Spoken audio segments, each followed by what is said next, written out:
Pode. Dormir, mandei. Por certo. Sim, pode.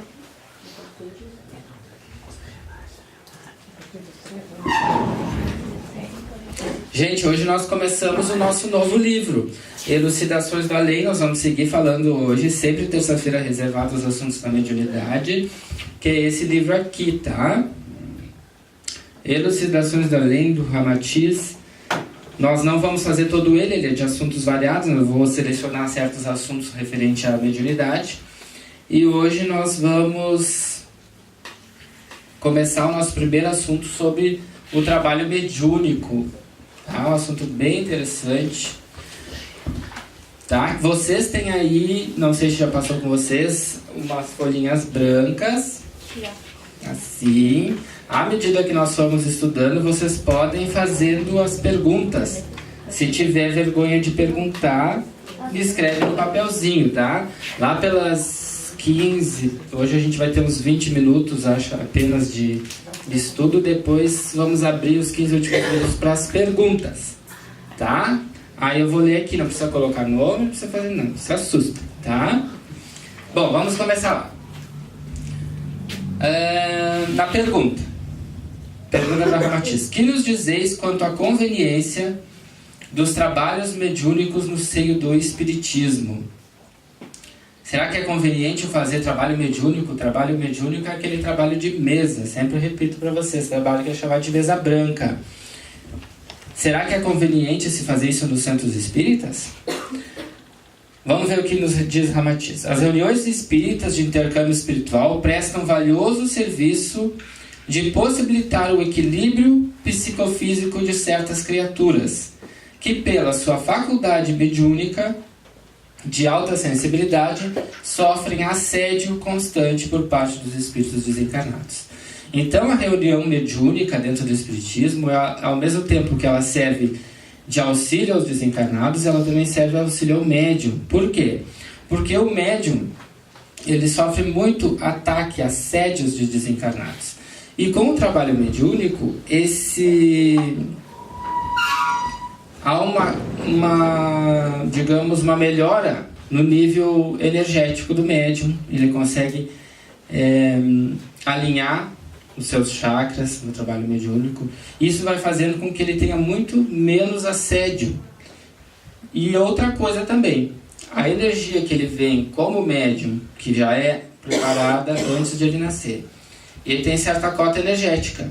E essa cota energética, ela tem que ser gastada, digamos assim.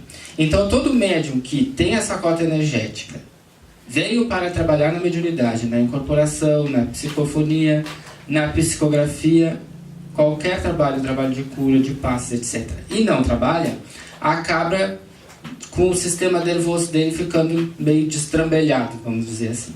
E aí, com esse destrambelhamento do sistema nervoso, ele acaba tendo problemas obsessivos. Por quê?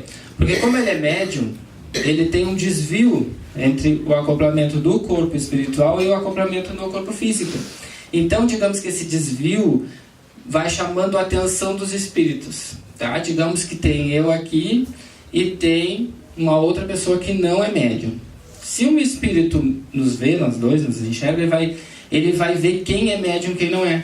Porque ele consegue visualizar do nosso campo energético aquela pessoa que tem predisposição mediúnica. Tá? Nós temos uma glândula que fica dentro do nosso cérebro, chamada pineal, e essa glândula, ela emite vibrações energéticas, ela fica como pulsando. Então o espírito, ele consegue captar. Então, se ele tivesse que escolher uma das duas pessoas para, digamos, ficar junto, para se sentir mais refrescado, se ele estiver passando por algum problema, ele vai escolher aquele médium.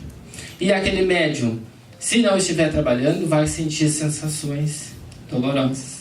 Né? Então, no trabalho espírita, no trabalho de mesa, de cura, ou no trabalho de terreiro, ele vai equilibrar essas energias e, consequentemente, vai poder encaminhar esse espírito que se acoplou a ele. Então, ele é de extremo valioso serviço. Tá? Então, ele equilibra o psicofísico. Então, tanto a psique do médium como o corpo físico. e desejam comunicar-se para expandirem os seus males ou queixas e serem esclarecidos das dúvidas e confusões que ainda se encontram.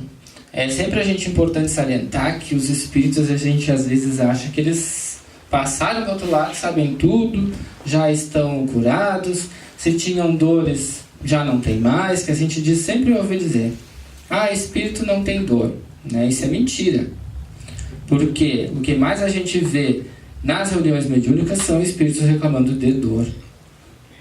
Porque à medida que eles não conseguem a mente deles se expandir para a vida do plano espiritual, eles acabam plasmando no seu corpo espiritual as mesmas dores que tinham no corpo físico.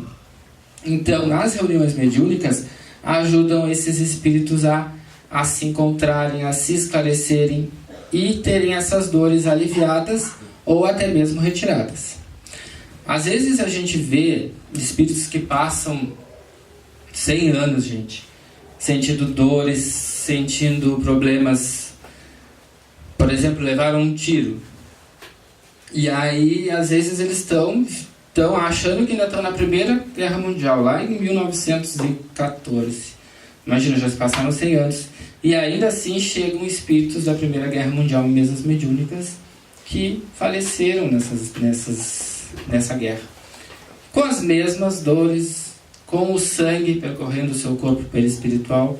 E através da reunião na mesa mediúnica, às vezes basta 1 minuto, 30 segundos, 20 segundos de contato mediúnico, de contato anímico, que se diz, fazendo aquele acoplamento com o médium, onde ele toma aquela energia do médium e ele consegue sair daquele monodeísmo, naquele momento em que ele foi assassinado, por exemplo, começa a ter os membros dele refeito, o sangue cessa, as feridas se curam ou são amenizadas, e aí sim ele consegue ir para o plano espiritual. Então, o trabalho mediúnico, ele é bom para todo mundo, tanto para os espíritos que são atendidos, quanto para o médium. Além de equilibrar as energias psicofísicas do médium, ainda alivia o seu karma, peso kármico, que é o mais pesado, né, gente? A gente sabe que todo médium não é médium por acaso. Tem uma dívida kármica, já que nós não somos missionários, poucos espíritos vieram como médiuns para a missão. Então, todo médium em trabalho, ele tem um grande peso kármico. Então, à medida que ele vai atendendo diariamente esses espíritos, ele vai pagando a sua dívida literalmente. Seguimos aqui. Na próxima pergunta. Então, eles não podem ser esclarecidos pelos assistentes do próprio setor em que vivem, ou seja, pelos seus guias? Será que esses médiums precisam do trabalho mediúnico? Não basta só um espírito bom, o guia dele dizer para ele, olha, tu é o cara, tu vai ficar bem, não te preocupa, e não precisa trabalhar na mesa? E aqui a pergunta também está direcionada aos espíritos. Esses espíritos, eles não são espíritos? Para que eles precisam dos médiuns que estão encarnados para conversar com eles? Não bastaria um espírito dizer para ele, cara, tu morreu, está na tua hora, já se passaram 100 anos, vamos, me acompanha, vamos para uma colônia, vamos para o hospital. Não bastaria isso? E aí Ramatiz responde, olha, esses espíritos desencarnados encontram-se na mesma situação confusa do indivíduo, que na Terra seja transferido de repente para um país estrangeiro.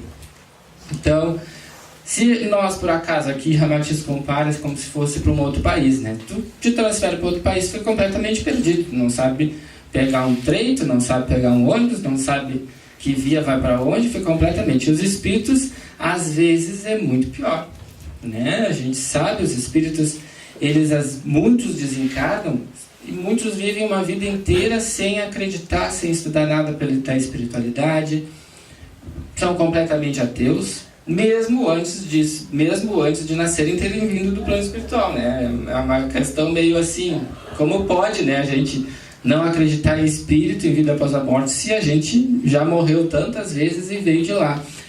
Então, esses espíritos passam para o outro lado e ficam às vezes com esses momentos da morte impregnado na mente, como eu disse para vocês, e não conseguem sair daquilo. E ficam naquela ideia, e isso acontece também não só com pessoas que foram assassinadas, acontece bastante também com suicidas, e ficam com aquele monoideísmo, ideia fixa na mente. E ficam décadas e décadas e décadas assim. Então, quando eles têm um contato com o médium, é que às vezes eles conseguem, né, assim, ninguém falava com eles. Eles ficaram 20 anos no astral inferior, no umbral, enxergando completamente o escuro, sem ter noção de nada. E um belo dia alguém vai lá, resgata eles e leva para uma reunião mediúnica. E aí depois de 20 anos ele consegue escutar uma voz falando com ele. Quem tu é? E aí você está conseguindo me ouvir? Estou conseguindo, digo, mas ninguém me ouvia. E às vezes isso é bastante frequente. Por quê? Ele estava com aquela ideia fixa na cabeça, ele não conseguia escutar, ter noção de tempo e espaço nenhum. Então, na reunião mediúnica, à medida que ele acopla no médium e recebe aquelas energias